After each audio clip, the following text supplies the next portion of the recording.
Bismillahirrahmanirrahim. Today our topic is Najasat. We are going to understand this topic deeply today. By Najasat we means those things that are considered unclean by Sharia law. By Sharia law we means that Allah has declared these things as unclean, impure or najis. These things are urine and stool, blood, pig, dog, liquor and beer, dead body of any living thing, or kafir who doesn't believe in one God. How does najasa transfers from one thing or one object to another? For a thing to become najis, it must come into contact with any najis thing.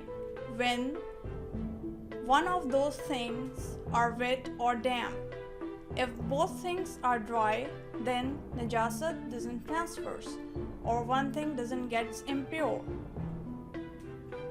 Another question comes, how to be sure that a thing is najis? You must have seen it becoming najis yourself, or the owner tells you it is najis, or two other Muslims tell you about something that it is najis. This was the topic today. We are going to do another lesson soon. Take care. Ma salam.